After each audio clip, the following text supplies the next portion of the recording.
Hepinize yeniden merhabalar. Kanalıma ve mutfağıma hoş geldiniz. Bugün sizlere merdane ya da oklava kullanmadan çok pratik bir şekilde yapabileceğiniz ve gerçekten çok güzel bir börek tarifiyle geldim. Dilerseniz sizleri daha fazla bekletmeden tarifin yapım aşamasına geçiyorum. İyi seyirler diliyorum.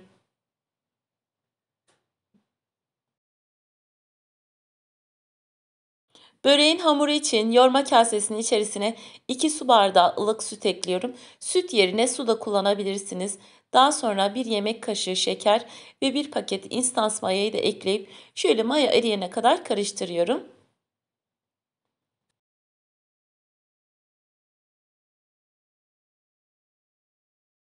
Daha sonra içerisine 1 adet yumurta, yumurtanın beyazını hamurun içerisine, sarısını da daha sonra böreğin yüzüne sürmek için ayırıyorum ve yarım çay bardağı sıvı yağ ekliyorum.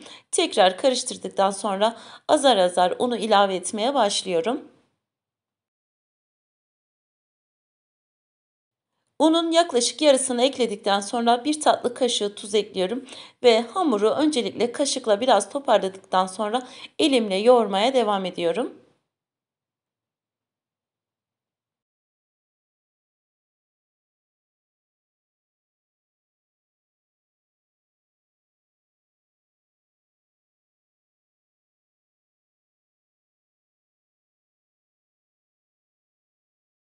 Ben hamur için toplamda 5,5 su bardağı un kullandım ama her zaman söylediğim gibi unun kalitesine göre, markasına göre değişiklik gösterebiliyor. Lütfen kontrollü ekleyelim. Hamurun kıvamının ele yapışmayan ama yumuşak bir hamur olması gerekiyor. Şöyle güzel kıvamlı bir hamur yoğurduktan sonra üzerine her zaman yaptığım gibi bardağın dibinde kalan yağı da sürüyorum ve üzerini kapatıp yaklaşık 1 saat kadar mayalanması için beklemeye alıyorum.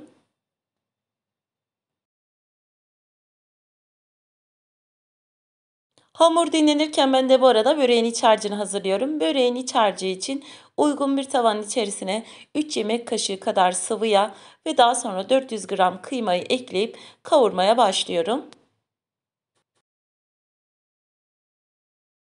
Kavrulan kıymanın içerisine 2 adet yemeklik doğradığım kuru soğanı ekliyorum ve tekrar kavurmaya devam ediyorum. Bu arada kıymayı kavururken topaklanmalar olmaması için sürekli karıştırarak kavuralım. Bunu da belirtmeden geçemeyeceğim.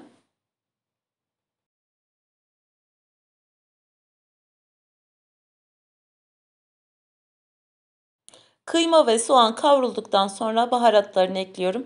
Kullandığım baharatlar 1 tatlı kaşığı pul biber, 1 çay kaşığı karabiber, 1 çay kaşığı kimyon ve 1 çay kaşığı da tuzu ekledikten sonra baharatlarla birlikte de yaklaşık 1-2 dakika kavurduktan sonra ocağın altını kapatıyorum. İç harcımız da bu şekilde hazır.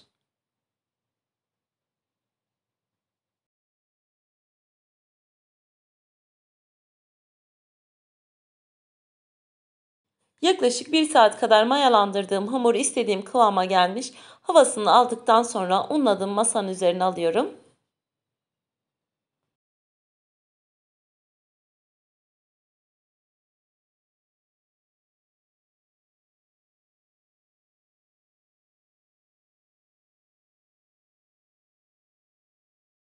Masanın üzerinde de şöyle biraz toparladıktan sonra 3 eşit bezeye bölüyorum.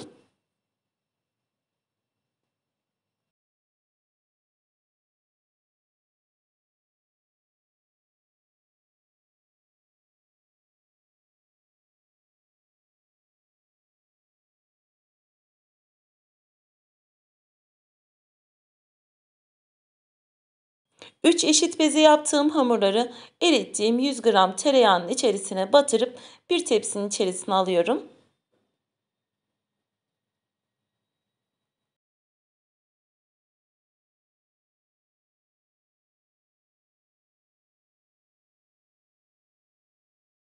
Hamurları yağlayıp bir tepsinin içerisine aldıktan sonra üzerini kapatıp 5 dakika dinlendiriyorum.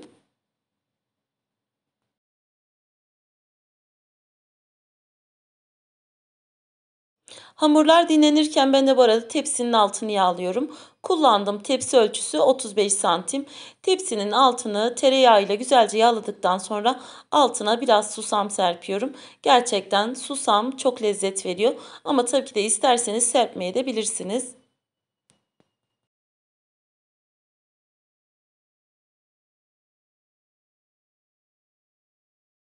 Hamuru açmaya başlamadan önce masanın üzerini yağladım ve biraz daha hamurun üzerini yağladıktan sonra açmaya başlıyorum.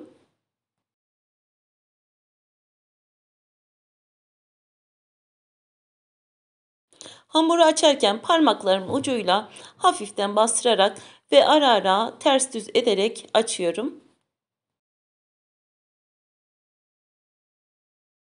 Hazırladığımız hamurun kıvamı gerçekten çok güzel olduğu için hiç zorlanmadan açılıyor. Evet, yaklaşık 65-70 santim genişliğinde açtığım hamurun bir ucuna hazırladığım iç harcından ekliyorum ve daha sonra tam karşısına da aynı şekilde iç harcından ekliyorum.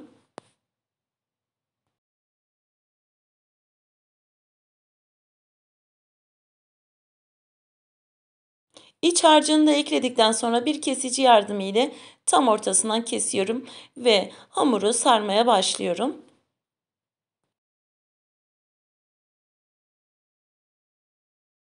Kestiğim iki hamuru da rulo şeklinde sarıyorum.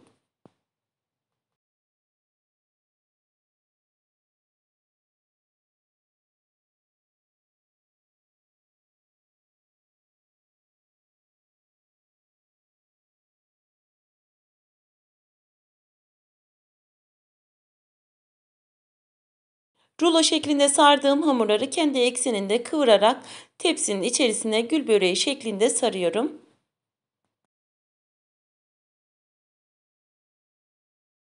Rulo yaptığım hamurları kıvırırken biraz çekiştirip genişletiyorum ve daha sonra tepsinin içerisine yerleştiriyorum.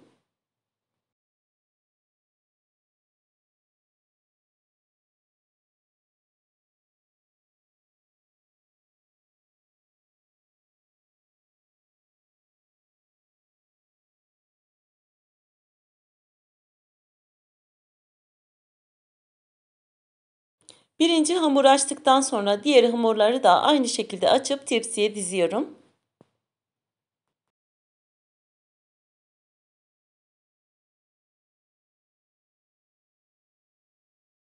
Evet, siz izlerken ben de size burada bir hatırlatma yapayım. Eğer hala kanalıma abone değilseniz abone olmayı, tariflerimden ilk siz haberdar olmanız için bildirimlerinizi açmayı, videomu buraya kadar izlediyseniz beğenmeyi, beğen butonuna basmayı, küçücük de olsa bir yorum yapmayı, bana destek olmayı unutmayın. Kanalımın büyümesi, güzel bir yerlere gelmesi için destekleriniz benim için gerçekten çok önemli ve çok kıymetli. Beğendiğiniz videolarımı sevdiklerinizle paylaşıp bana destek olabilirsiniz.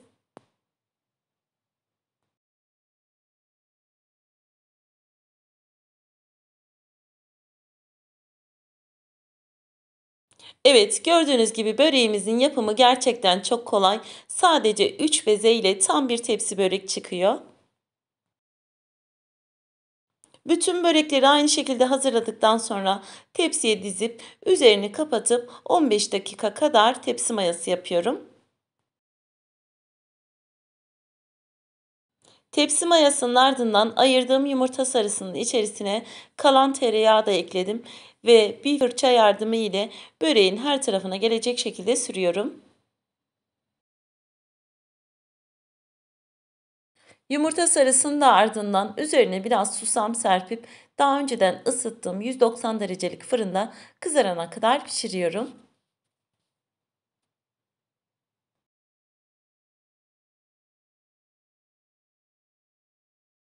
Evet, benim fırınımda yaklaşık 35 dakikada istediğim gibi pişti. Sizin de gördüğünüz gibi böreğimiz muhteşem gözüküyor.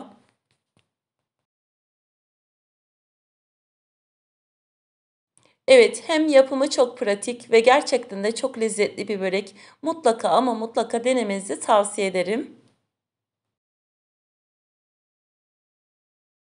Ben böreği kıymalı yaptım. Benim çocuklarım kıymalı böreğe bayılıyor. Ama tabii ki de sizler istediğiniz iç harcıyla yapabilirsiniz.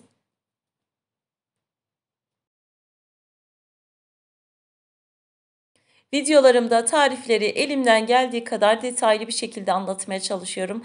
Ama olur ki aklınıza takılan sorular olursa bana yorumlarda belirtin. İnanın gördüğüm anda dönüş yapıyorum. Çıtır börek değil de yumuşak puf puf börek sevenler bu tarif tam sizin için.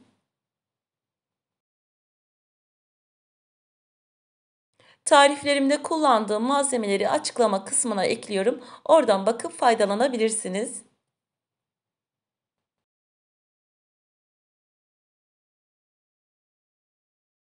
Evet, bugün de bir tarifin sonuna geldim. Umarım beğenip sıkılmadan izlemişsinizdir.